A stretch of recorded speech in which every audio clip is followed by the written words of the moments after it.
민수기 13장 25절에서 14장 3절까지 한 절씩 교독합니다. 40일 동안 땅을 정탐하기를 마치고 돌아와 바란 광야 가데스에 이르러 모세와 아론과 이스라엘 자손의 온 회중에게 나와 그들에게 보고하고 그 땅의 과일을 보이고 모세에게 말하여 이르되 당신이 우리를 보낸 땅에 간즉 과연 그 땅에 젖과 꿀이 흐르는데 이것은 그 땅의 과일이니이다. 그러나 그 땅 거주민은 강하고 성읍은 견고하고 심이 클 뿐 아니라 거기서 아낙 자손을 보았으며 아말렉인은 남방 땅에 거주하고 헷인과 여부스인과 아모리인은 산지에 거주하고 가나안인은 해변과 요단가에 거주하더이다. 갈렙이 모세 앞에서 백성을 조용하게 하고 이르되 우리가 곧 올라가서 그 땅을 취하자 능히 이기리라 하나 그와 함께 올라갔던 사람들은 이르되 우리는 능히 올라가서 그 백성을 치지 못하리라. 그들은 우리보다 강하니라 하고 이스라엘 자손 앞에서 그 정탐한 땅을 악평하여 이르되 우리가 두루 다니며 정탐한 땅은 그 거주민을 삼키는 땅이요 거기서 본 모든 백성은 신장이 장대한 자들이며 거기서 네피림 후손인 아낙 자손의 거인들을 보았나니 우리는 스스로 보기에도 메뚜기 같으니 그들이 보기에도 그와 같았을 것이니라.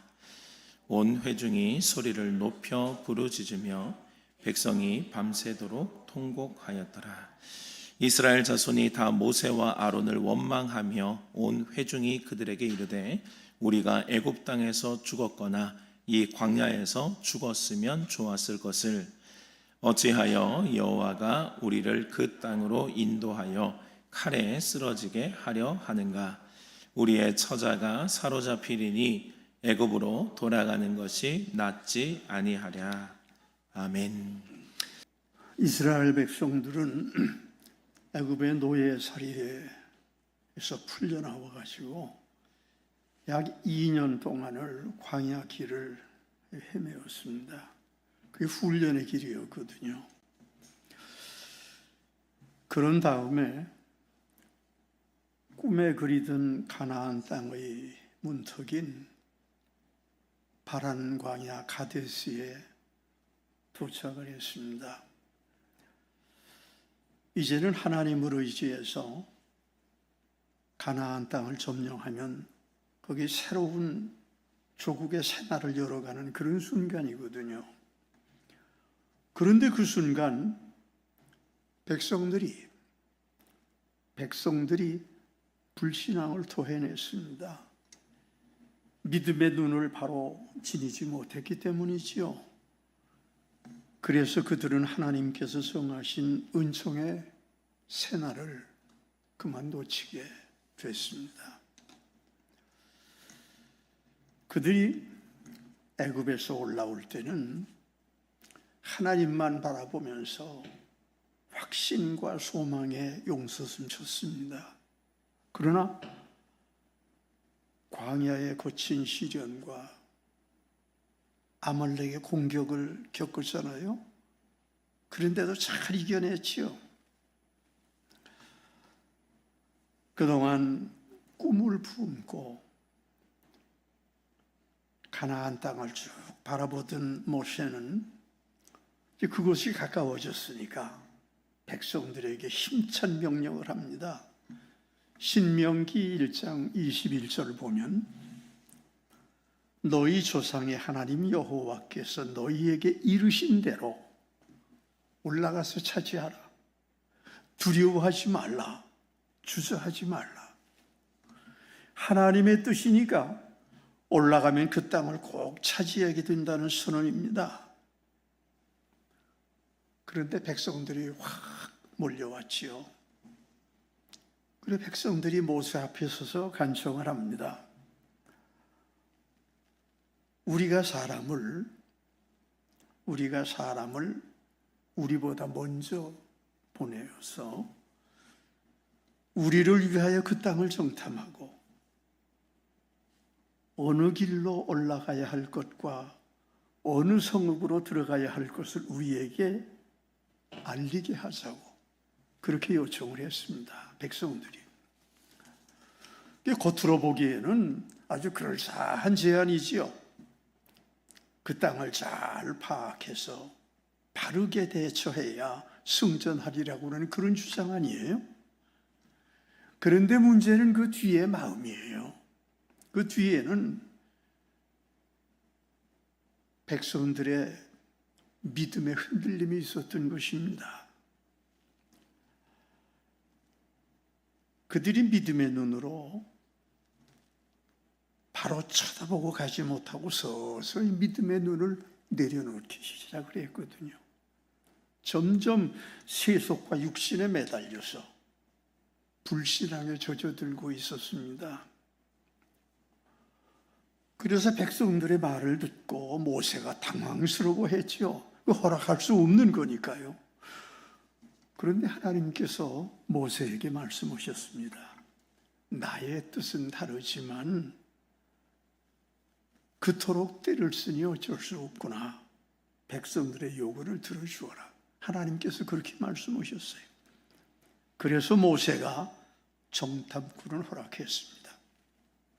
정탐꾼을 세웠지요. 그래서 12명의 정탐꾼이 뽑혔습니다. 그들이 가나안 땅에 몰래 들어가서 40일 동안 정탐을 했습니다.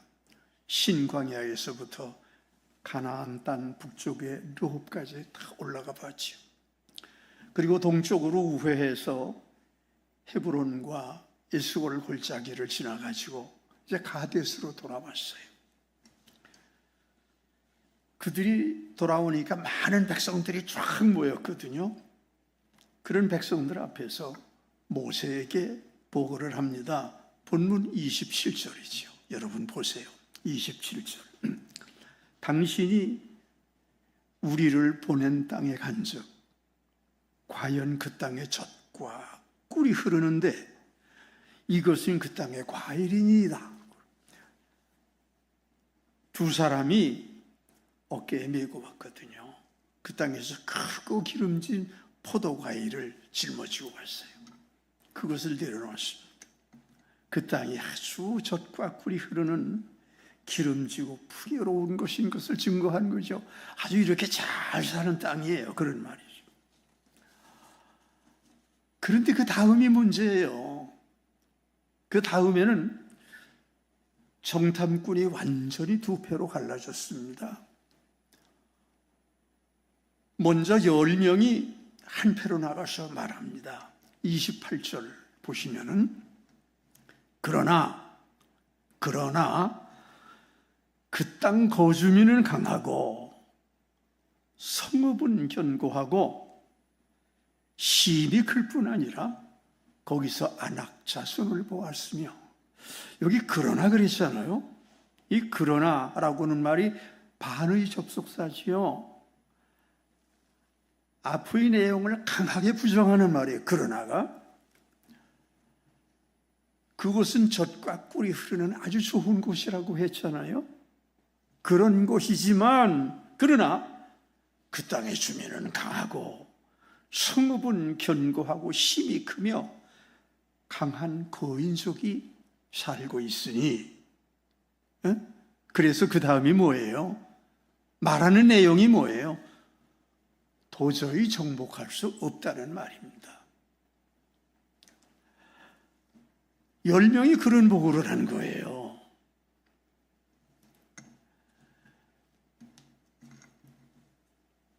그 말은 그곳에 모인 백성들이 들었죠. 그러고는 전부 절망에 빠져가지고 통곡을 했습니다. 백성들이 다 통곡을 하는 거예요. 그런데 그 12명 가운데 2명, 다른 2명인 여호수아와 갈렙, 두 사람이거든요. 그 여호수아와 갈렙이 나섰는데 여호수아는 모세 곁에 있었고요. 갈렙이 백성들 앞에 나섰습니다. 그가 백성들을 좀 조용하게 하고 큰 소리로 외쳤지요. 우리가 곧 올라가서 그 땅을 취하자. 우리가 곧 올라가서 그 땅을 취하자. 능히 이기리라. 그 땅을 이겨내야 새로운 이스라엘 나라를 거기 세우잖아요. 능히 이기리라. 여러분, 그게 믿음의 바른 자세입니다.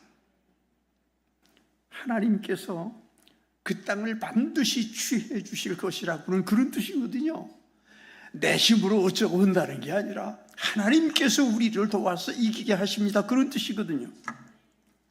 그런 자세라야 기적의 주인이 돼요. 그런 믿음을 가져야 되는 것이죠. 그러나 10명의 패거리가 나서서 갈렙을 짓누르고 백성들 앞에서 외쳤습니다. 31절 보세요.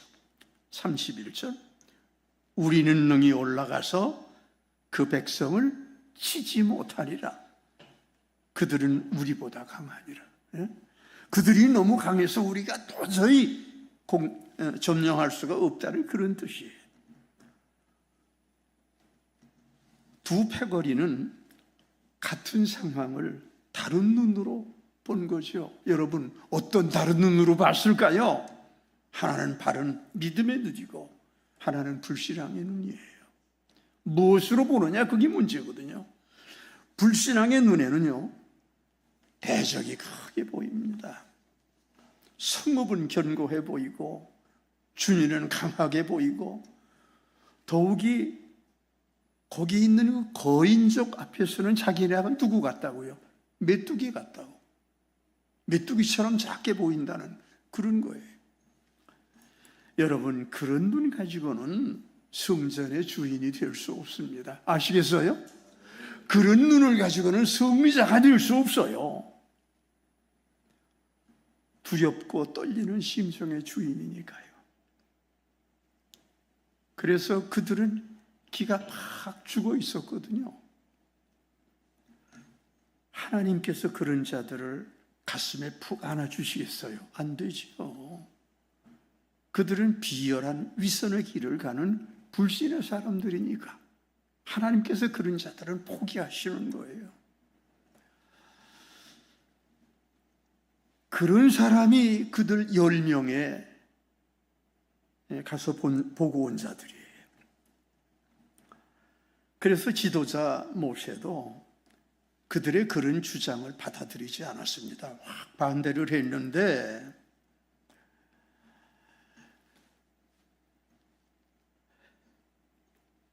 그러자 그 10명이 모세 앞에서 나와가지고 백성들 앞에서, 백성들이 많이 모여 있었거든요. 백성들 앞에서 아주 간사하고 위선적인 말로 현혹을 합니다. 백성들을 끌어내려고 하는 거죠. 23절 보세요. 거기 보면 그들은 이스라엘 자손 앞에서 그 정탐한 땅을 악평하여 이르되, 우리가 두루 다니며 정탐한 땅은 그 거주민을 삼키는 땅이에요. 보세요. 우리가 두루 다니며 정탐한 땅은 그 거주민을 삼키는 땅이에요. 그 땅이 거주민을 삼키는 땅이라는 말이죠. 백성들 앞에서 그렇게 말하는 거예요.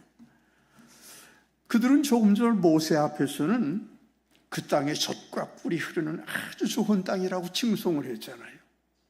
그런데 백성들 앞에 가서는 그 땅이 거주민을 삼키는 땅이라고 깎아내렸습니다.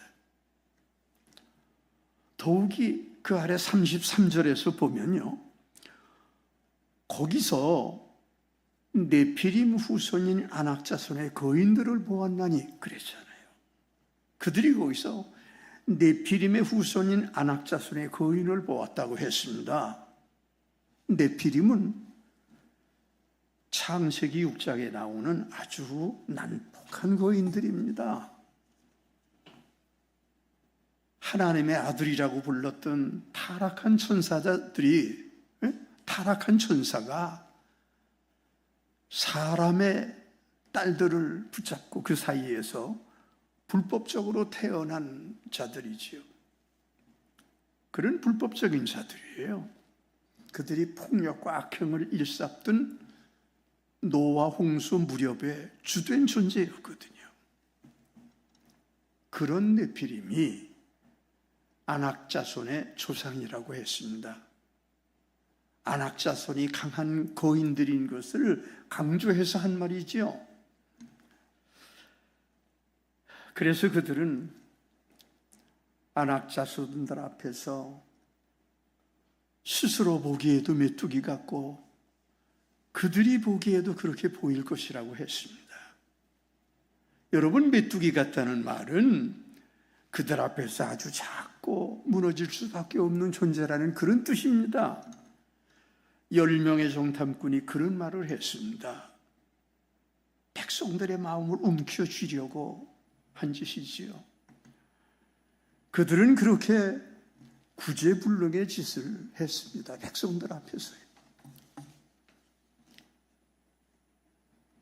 자신을 하찮은 벌레를 보는 아주 비열한 짓이거든요. 그런 짓이 무슨 승리의 절망을 지닐 수가 있겠어요? 안 되지요. 여러분, 그런 식의 메뚜기 사고는 반드시 어때요? 밀어내야 돼요. 여러분, 그들을 끌어안으면 안 돼요. 그런 짓은 자기도 주저앉고 동족도 주지 않게 만들지요.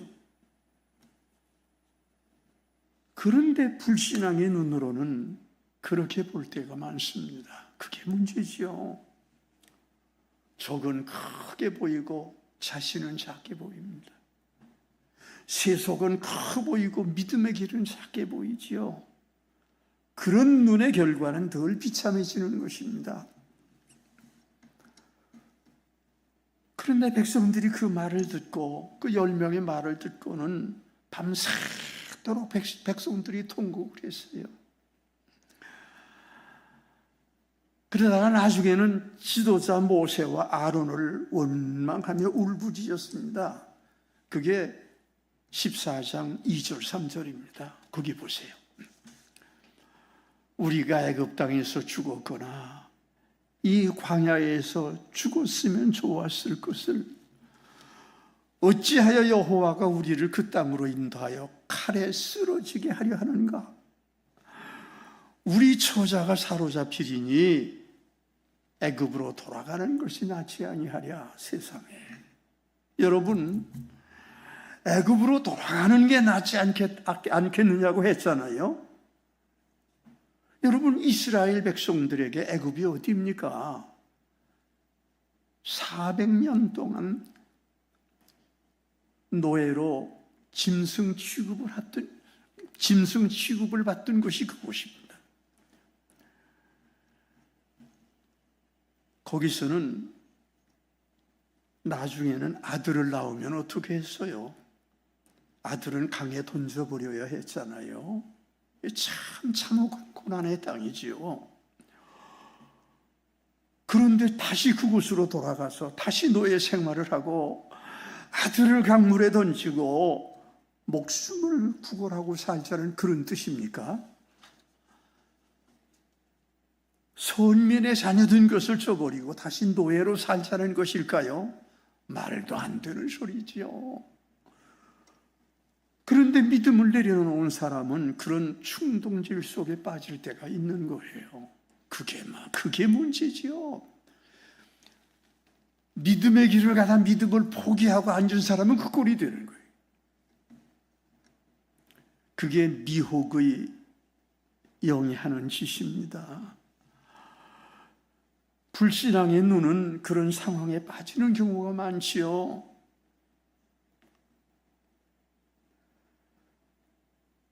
그런 자들에게 하나님이 선언하시죠. 하나님이 선언하신 것은 본문 아래 14장 28절 거기 보시면 하나님께서 하시는 말씀이에요. 내 삶을 두고 맹세하노라. 너희 말이 내 귀에 들린 대로 내가 너희에게 행하리니 너희 시체가 이 광야에 엎드러질 것이라. 하나님의 말씀이에요. 여러분, 그래서 믿음의 눈을 내려놓은 이스라엘 백성들은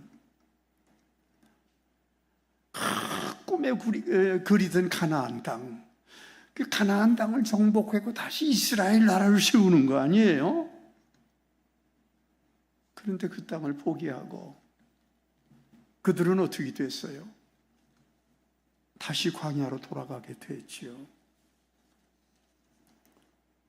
가나안 땅을 정복하고 이스라엘을 다시 세워야 되는데 포기하고 가나안으로 다시 돌아가는 거예요.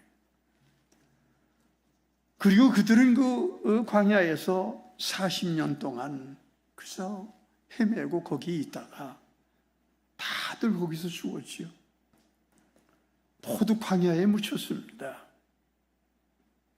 그래서 그들 이스라엘 출애굽 제1세대죠. 출애굽 제1세대는 가나안 땅으로 들어가서 새 나라를 세우는 것이 아니라 다시 포기하고 광야로 가서 거기서 끝을 내고 마는 거예요. 거기서 다 죽고 말았어요. 그런 상황 중에 오직 두 사람 누구예요? 여호수아와 갈렙. 하나님께서 그들은 굳게 지키고 이끌어 주셨어요. 그래서 두 사람은 그 후에 아주 훌륭하고 모범적인 믿음의 제자들이 됐지요. 여러분, 우리도 여호수아와 갈렙이 간 그 길을 성실하게 따라가야 합니다. 그게 우리의 믿음의 길이에요. 그래야 깨끗한 인재가 되고 하나님의 품에서 영생의 자녀가 되지요. 여러분 그 길을 꼭 가시기 바랍니다. 그러면 그 두 사람 여호수아와 갈렙은 전에 누구를 닮아간 길이었을까요? 누구를 보고 닮아갔을까요? 그게 모세지요. 그들은 모세를 따라가며 모세를 철저히 닮아간 제자들입니다. 여러분, 그 모세가 애굽 왕 바로 앞에 가 섰을 때 한번 생각해 보세요. 그때 천하를 호령하는 애굽 왕 바로 앞에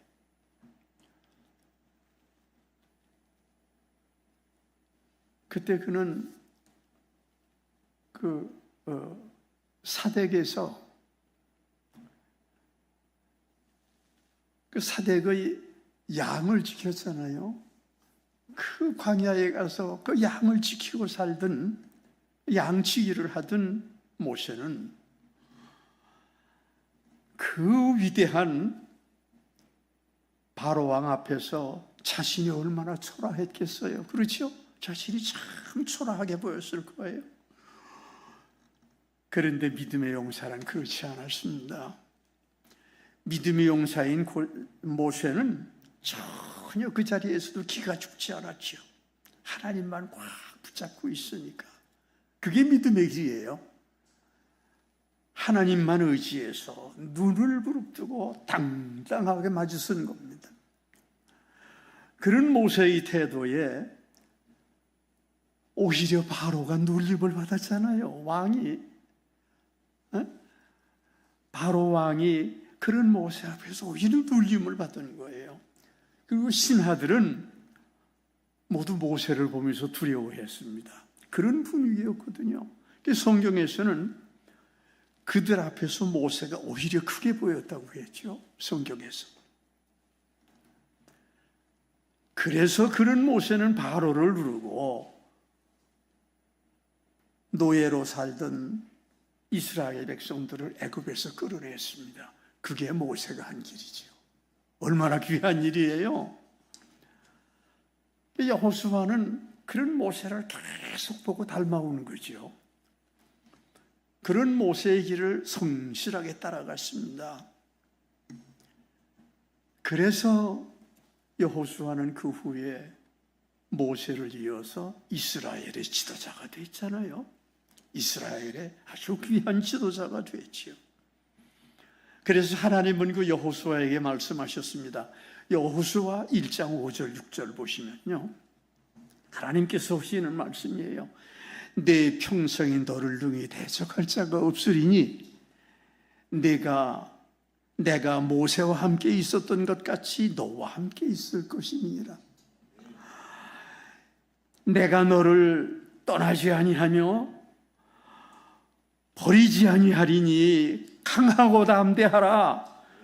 너는 내가 그들의 조상에게 맹세하여 그들에게 주리라 한 땅을 이 백성에게 차지하게 하리라. 누구를 통해서요? 하나님께서 여호수아를 통해서 백성들을 이끌어가 가지고 다시 가나안 땅을 정복해서 나라를 세우게 하신다는 거예요. 그런 말씀을 오셨잖아요, 하나님께서. 여호수아는 하나님의 말씀대로 모세를 따라 최선을 다한 것입니다. 그래서 출애굽 1세대는 다 죽었죠. 출애굽 2세대를 이끌고 가나안 땅을 들어가 정복해가지고 새로운 이스라엘을 세웠습니다. 그런 귀한 일을 했죠. 그 후에 여호수아는 그 점령한 가나안 땅을 이스라엘 지파에게 분배해 주려고 했죠. 그런데 문제가 생긴 거예요. 그 가나안 땅을 이제 백성들에게 나누어 주게 되는데 백성들이 어떻게 됐어요? 지파들이 서로 좋은 땅을 차지하려고 막 경쟁하고 다투고 아주 심한 상황이 된 거예요. 그리고 그 일을 그만두면 어떻게 됐어요? 지난날처럼 모두가 함정에 빠져가지고 분열과 파멸에 빠지고 말잖아요. 그런 처지가 됐잖아요. 그런 어려운 상황이니까 지도자 갈렙이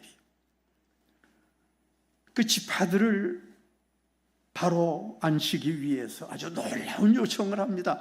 이 사람의 생각으로는 상상도 안 되는 것을 요청했는데 뭐라고 요청을 했지요? 점령하지도 못한, 그때 점령이 안 된 곳이 헤브론 땅이거든요. 헤브론 땅은 점령이 안 됐어요. 헤브론 땅이 그 가나안 족속 아니에요. 근데 뭐라고 했어요? 나가서 그 점령도 못한 헤브론 땅을 자기에게 달라고 요구를 하는 거예요. 여호수아 14장 12절입니다. 거기 보면 이 산지를 지금 내게 주소서. 당신도 그날을 들으셨거니와 그곳에는 아낙 사람이 있고 그 성읍들은 크고 견고할지라도 그럴지라도 여호와께서 나와 함께 하시면 여호와께서 나와 함께 하시면 내가 여호와께서 말씀하신 대로 그들을 쫓아내리이다 라고 모세에게 요청을 한 거지요. 그때 그 헤브론 땅은 아직 가나안 족속의 땅이었습니다. 40년 전에 이스라엘 백성들이 거기 가서 보고는 그 12명의 지파가 들어가서 보고는 그곳을 보고 그만 놀래서 절망감을 느낀 그런 곳이거든요. 거기가. 그런데 그곳을 점령이 안 된 거예요. 그런데 갈렙은 그곳을 요청을 했습니다. 그래서 지파들이 서로 좋은 땅을 차지하려고 서로 다투고 하다가 갈렙의 그 말을 듣고는 그만 다 놀라워하고 그리고 부끄러워했죠. 세상에 우리는 서로 그 이미 점령한 땅을 잘 달라고 요청을 하는데 서로 다퉜으니까 그런 마음을 다 내려놨어요, 백성들이. 그리고 그래서 하나님께 순복하기로 백성들이 결단을 했습니다. 근데 그때 나이가 갈렙은 85세거든요. 85. 그런데 하나님께서 그런 갈렙을 붙잡고 하나님께서 도와주셔서 기적적으로 에브론 땅을 차지했습니다. 점령을 했습니다. 여호수아 14장 14절 보시면요. 헤브론이 그니스 사람 여분네의 아들 갈렙의 기업이 되어 헤브론이 그니스 사람 여분네의 아들 갈렙의 기업이 되어 오늘까지 이르렀으니 이는 그가 이스라엘 하나님 여호와를 온전히 쫓았습니다. 그가 하나님을 온전히 쫓아서 그 땅을 차지하는 겁니다. 여러분, 믿음의 사람은 그 길을 가야 돼요. 그 길이 믿음의 열매입니다. 우리도 꼭 그 길을 가야 되는 거지. 그런 믿음의 사람이 되어야 해요.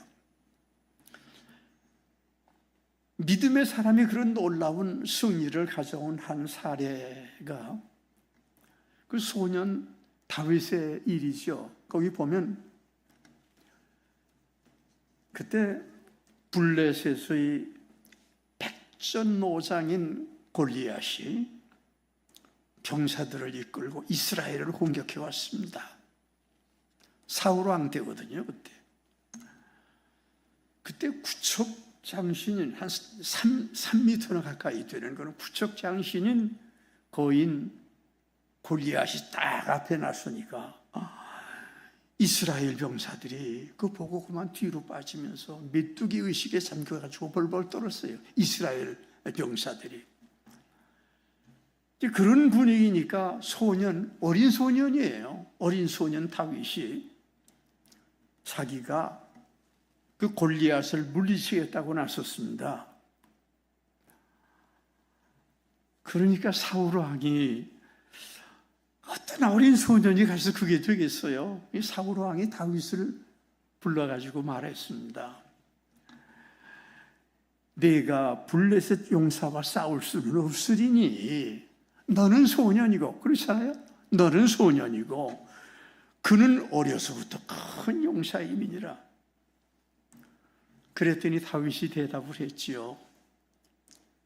주의 종인 저는, 여러분, 주의 종인 저는, 주의 종인 저는 아버지의 양을 지킬 때, 그때 아버지의 양을 지켰잖아요. 그 형제들 가운데서 제일 마지막인 그가 했던 일이죠. 아버지의 양을 지킬 때 사자나 곰을 쳐 죽였나이다. 하나님의 군사를 모욕하는 그는 그 짐승 중에 하나같이 되리이다. 무슨 얘기예요? 이 사람은 그저 양을 돌보다가 큰 무서운 짐승이 올 때 그 짐승을 쳐 죽였다는 거예요. 그를 그렇게 만들겠다는 거죠. 그게 누구 말입니까? 어린 소년이거든요. 어린 소년 다윗의 말입니다. 그리고 다윗이 나섰는데 그때 다윗이 들고 나가는 것은요, 그래서 아버지의 양을 치던 막대기예요. 그 막대기 하나를 들고 나가는 거예요. 그런데 그의 주머니에는 그때 짐승을 쫓아냈던 블레셋 5개, 그 돌덩어리가 주머니에 들어있었지요. 그렇게 나왔어요. 그러니까 골리앗이 적이 온다고 하니까 탁 나섰는데, 나서 보니까 세상에 소년 다윗이 오는데 뭐를 들고요? 막대기 하나를 들고 오는 거예요. 이게 대전이 되겠어요? 그러니까 어린 소년이 오는 것을 보고 어이가 없어가지고 소리를 지르지요. 내가 나를 개로 여기며 내가 나를 개로 여기고 막대기를 가지고 내게 나왔느냐? 그렇게 외쳤어요. 그랬더니 다윗은 달려가면서 크게 외쳤지요. 사무엘상서 17장 45절에 그때 다윗이 말하는 거예요. 너는 칼과 창과 단창으로 내게 오거니와 나는 만군의 여호와의 이름 곧 내가 모욕하는 이스라엘 군대의 하나님의 이름으로 내게 나아가노라. 이렇게 외친 거예요. 어린 소년 다윗이. 그리고는 다윗이 막 앞으로 뛰어갔는데 그 막대기 하나를 들고 뛰어오니까 골리앗이 뭐를 들고 그 맞서요? 그냥 가만히 서 있잖아요. 그러니까 가까이 가가지고 물맷돌을 꺼내가지고 확 던졌는데 그 물맷돌이 그 훌륭한 백전노장이거든요. 그 훌륭한 골리앗의 이마에 딱 꽂혔습니다. 그래가지고 탁 넘어졌죠. 그랬더니 다윗이 쫓아가서 쓰러진 그를 발로 누르고 그의 칼을 뽑아가지고 그를 찔렀습니다. 그래가지고 그를 죽였어요. 누가? 소년 다윗이. 그래서 블레셋 병사들은 모두 확 도망을 쳤고 이스라엘은 아주 크게 승리를 했죠. 어린 소년 다윗 때문에. 그게 하나님께서 붙잡고 해낸 소년 다윗의 승리였습니다. 그게 믿음의 승리지요. 그래서 다윗은 후에 민족의 영웅이 됐습니다. 아주 훌륭한 왕이 됐잖아요. 우리도 그런 믿음의 사람이 돼서 이 땅을 승리로 이끌어 가야 합니다. 여러분, 우리가 그 길을 꼭 가야 합니다. 우리나라는 전에 지정학적으로 보면요, 대륙과 해양 세력이 그저 자주 와서 부딪힌 그런 지점 아니에요? 그래서 반만 년 동안, 5,000년 동안 그저 어려운 심타를 받고 서럽고 아프게 살았던 게 지난 날이거든요. 우리 민족의 지난 날이에요. 그런데 우리 기독교가 들어와서 크게 부흥해가지고 조국을 하나님께로 확 이끌었지요. 그래서 여러분, 이제 우리는 아주 강한 나라, 아주 부강한 나라로 우뚝 섰잖아요. 우리나라가 아주 부강한 나라로 우뚝 섰지요. 그게 하나님의 은총의 역사예요. 그게 우리의 오늘의 현실입니다. 하나님 앞에서 이걸 알아야 돼요. 그걸 알고 가야 돼요. 하나님께서 그렇게 지켜주신 겁니다. 여러분, 그걸 꼭 지켜나가야 됩니다. 그런데 그 10명의 성탐꾼처럼 은혜를 내려놓고 백성을 불신의 길로 이끌어 가려고는 그런 사람이 있습니다. 그런 사람이 있어요. 무속신앙을 되찾거나 이단을 세우거나 그래가지고 험한 곳으로 끌고 가려고는 그런 사람이거든요. 여러분, 그건 절대 안 됩니다. 믿음의 눈으로 하나님의 은총과 약속 앞에 똑바로 서야 되거든요. 그게 우리 믿음의 길이에요. 그래야 교회와 조국을 바로 이끌어 가시오. 하나님 앞에서 은총의 나라가 되도록 만들지요. 여러분, 우리가 그 길을 가야 합니다. 아멘 하세요. 다윗처럼 오늘의 그 10명, 오늘의 그 10명 앞에서 우리가 외쳐야 합니다. 너는 칼과 단창으로 내게 오거니와 나는 내가 모욕하는 만군의 여호와의 이름으로 내게 가노라. 사무엘상서 17장 45절이잖아요. 그러면 우리도 골리앗을 물리치고 번영과 승리의 주인이 됩니다. 여러분, 그 길을 꼭 가시기 바랍니다. 그 길을 가시는 하나님의 자녀들이 꼭 되셔야 합니다. 그런 승리의 길을 가시는 여러분들이 모두 되시기를 간절히 바랍니다. 아멘 하십시오. 꼭 그 길을 가시기 바랍니다. 기도하십시다. 사랑의 하나님, 우리가 믿음의 길을 바로 지니게 해주시기를 원합니다. 하나님만 바라보는 눈을 꼭 지켜주시옵소서. 여호수아와 갈렙처럼 또 소년 다윗처럼 하나님만 의지해서 담대한 승리의 용사가 되게 이끌어 주시기 원합니다. 우리 모두 부정한 마음을 버리게 해주시옵소서. 순종과 충성의 바른 제자가 꼭 되게 해주시옵소서. 그래서 우리도 모두 가나안 땅의 주인들이 되고 주님의 나라를 잘 이끌어가는 그런 종들이 되도록 꼭 지켜주시옵소서. 예수 그리스도 이름으로 간절히 기도합니다. 아멘.